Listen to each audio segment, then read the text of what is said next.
Bonjour à tous et bienvenue sur ma chaîne. Aujourd'hui, je vais vous parler du thème astral, son origine, sa structure et son interprétation. Le thème astral est un outil utilisé depuis des siècles pour comprendre et interpréter les influences célestes sur notre vie. Il s'agit d'une carte du ciel à un moment précis, généralement celui de notre naissance, qui représente la position des planètes, des étoiles et des autres corps célestes par rapport à la Terre. L'origine du thème astral remonte à l'Antiquité, où les astronomes et les astrologues ont commencé à observer les mouvements des planètes et à les relier aux événements terrestres. Les civilisations anciennes, telles que les Babyloniens, les Égyptiens et les Grecs, ont développé des systèmes astrologiques sophistiqués qui ont jeté les bases de l'astrologie moderne. Les premières formes d'astrologie étaient étroitement liées à l'astronomie et les deux disciplines étaient d'ailleurs souvent étudiées ensemble.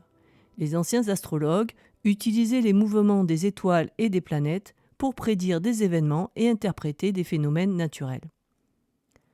L'astrologie de l'Antiquité et du Moyen Âge considère que les mouvements et les positions des planètes relèvent de l'intention divine et donc influencent la destinée humaine. Le caractère d'un individu est déterminé par les configurations célestes telles qu'elles se présentent au moment de sa naissance ou de sa conception. La médecine reste à ces époques attentive aux zodiaques et aux planètes lors de toute tentative de traitement. Au Moyen Âge, l'astrologie était largement pratiquée en Europe et de nombreux rois et reines consultaient des astrologues pour prendre des décisions importantes. Au fil du temps, l'astrologie s'est développée et a évolué, adoptant de nouvelles idées et concepts. Elle a été intégrée dans la religion, la philosophie et la science et a influencé de nombreux aspects de la vie quotidienne. Cependant, avec l'avènement de la science moderne, l'astrologie a perdu de son crédit et a été reléguée au rang de pseudo-science. Le thème astral est composé de 5 éléments clés qui permettent de comprendre les influences célestes sur notre vie. Tout d'abord, les 12 maisons qui représentent différents domaines de la vie tels que la carrière, l'amour, la famille, le moi. Chaque cadran fait 30 degrés dans la roue, si on utilise la méthode des maisons égales.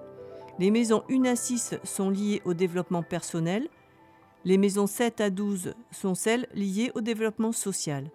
Chaque maison est associée à un signe astrologique. Et chaque planète est placée dans une maison spécifique, ce qui indique dans quel domaine de notre vie cette énergie est la plus forte. Ensuite, les 12 signes du zodiaque. Chaque signe représente les traits de personnalité spécifiques et est associé à une planète dominante. Les signes sont présentés dans l'ordre des saisons, commençant par le printemps avec le bélier et terminant avec les poissons. Puis les planètes, qui montrent les influences dans le thème astral. Elles sont placées dans différents signes et maisons, ce qui donne une indication de la manière dont ces énergies se manifestent dans notre vie. Il y a aussi des astéroïdes. Les aspects, qui sont les relations angulaires entre les planètes dans le thème astral, ils indiquent comment les différentes énergies planétaires interagissent les unes avec les autres, ce qui peut avoir un impact sur notre personnalité et notre vie quotidienne. Et enfin, les éléments, qui sont aussi très importants dans la lecture d'un thème. Il y en a 4, le feu, la terre, l'air et l'eau. Ils sont associés à chaque signe, maison et planète. On distingue aussi 4 positions très importantes dans le thème. Tout d'abord, l'ascendant. C'est le point le plus à l'est qui positionne la maison 1. Il est déterminé par l'heure et le lieu de naissance. Ce dernier indique la façon dont on se projette dans la vie et comment on se comporte. Il peut même conditionner l'apparence physique. La manière de penser d'une personne se définit par son signe ascendant. On vit l'ombre de l'ascendant et on doit passer des épreuves pour arriver à la lumière du descendant. Donc le descendant qui forme la pointe de la 7e maison de l'horoscope et se réfère aux partenaires ou aux relations. Alors le descendant, lui, représente la capacité de percevoir son entourage, de nouer des liens sociaux, personnels, professionnels et d'évoluer dans le monde. C'est ce que l'on voit de nous dans notre relation aux autres. On distingue aussi le milieu du ciel. Lorsque le soleil passe au méridien, donc au milieu du ciel, l'ombre est la plus courte de la journée. Et c'est le signe astrologique qui est présent au milieu du ciel et sa planète maîtresse qui est censé représenter en astrologie un dénominateur de réussite au sens d'individuation. Et enfin, le fond du ciel, qui témoigne de la capacité de l'individu de trouver sa force intérieure, et cela peu importe le domaine de vie. C'est la source, le socle, d'où on vient, et donc ce qui va influencer les conditionnements émotionnels. Attention, un thème astral se lit dans le sens inverse de celui des aiguilles d'une montre. Nous allons voir la liste de chaque composant du thème astral, mais je reviendrai plus en détail dans de prochaines vidéos pour chacun d'entre eux. Voici les 12 maisons, et je vais vous donner une phrase qui caractérise chacune d'entre elles. La maison 1, c'est celle du Bélier, celle de la vie personnelle, représentée par la phrase « Je suis ». La maison 2, personnifiée par le Taureau, qui représente la vie matérielle, et donc la phrase « J'ai ». La maison 3, celle du Gémeaux, ou la vie relationnelle non choisie, c'est-à-dire nos proches. Et comme le Gémeaux, je pense et je communique. La maison 4, celle du Cancer, qui représente la vie intime et familiale. Je ressens et je me souviens. La maison 5, celle du Lion, et donc de l'affirmation de soi. J'aime et je m'affirme. Et la maison 6 qui termine celle du développement personnel, celle de la Vierge, qui représente la vie quotidienne. Je suis utile et j'utilise. Passons maintenant aux maisons du développement social, avec la maison 7, qui est celle de la Balance, et donc de la vie relationnelle intime, qui se caractérise par la phrase « Nous sommes ». La maison 8, celle du Scorpion, la mort et la transformation. La phrase est « Nous avons et nous transformons ». La maison 9, celle du Sagittaire, qui concerne les voyages et les connaissances. Et la phrase « Nous pensons et transmettons ». La maison 10 du Capricorne, qui représente la vie sociale, et « Nous réalisons ». La maison 11, celle de la vie relationnelle choisie, qui est celle du Verseau, avec la phrase « Nous aimons ». Et enfin, la maison 12 qui termine le cycle, avec bien sûr le Poisson, et la vie intérieure, « Je m'analyse et renais ».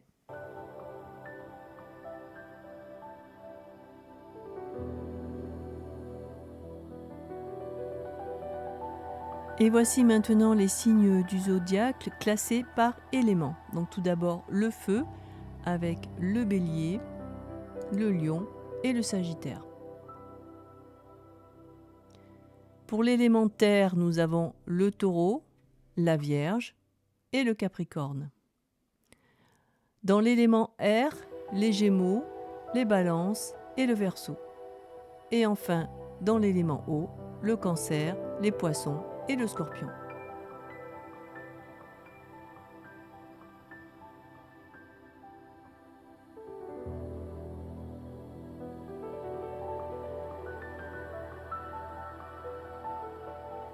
Voici maintenant les planètes classées en fonction de leur position par rapport au Soleil.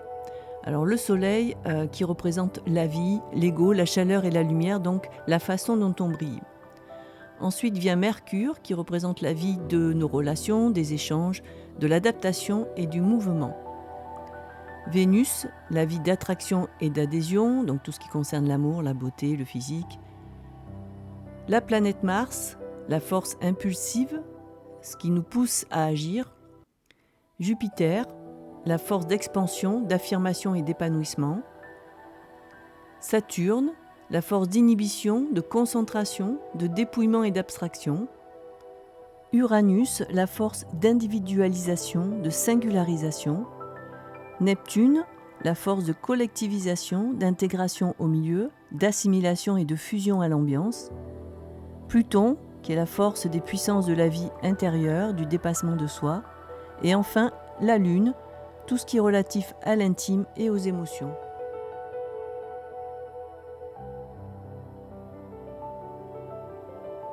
Pour terminer avec les différents éléments à étudier dans un thème astral, voici les aspects. Un aspect établit une relation privilégiée, consonante ou dissonante, entre deux ou plusieurs des pôles psychologiques que représentent les différentes planètes. En pratique, un aspect est la distance angulaire qui sépare ou relie les positions de deux astres par rapport au centre de la Terre. Si des planètes sont au même endroit, on dit qu'elles sont en conjonction. C'est l'unité, la fusion, donc c'est plutôt favorable, mais attention au domicile en signe de la planète et la planète elle-même. Si des planètes sont en opposition, c'est qu'il y a antagonisme et structuration. Cela montre ce qui est divisé en nous, un moment particulier où le cycle bascule entre le jeu et l'autre.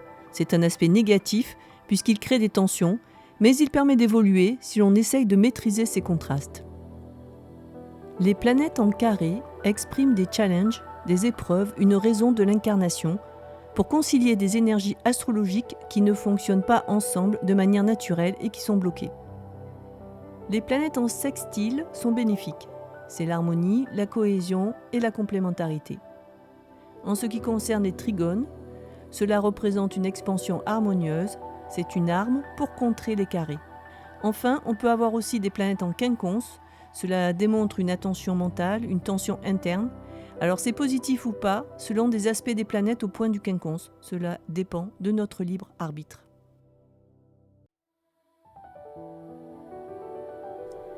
Dans la dernière partie de cette vidéo, nous allons aborder l'utilisation et la lecture du thème astral.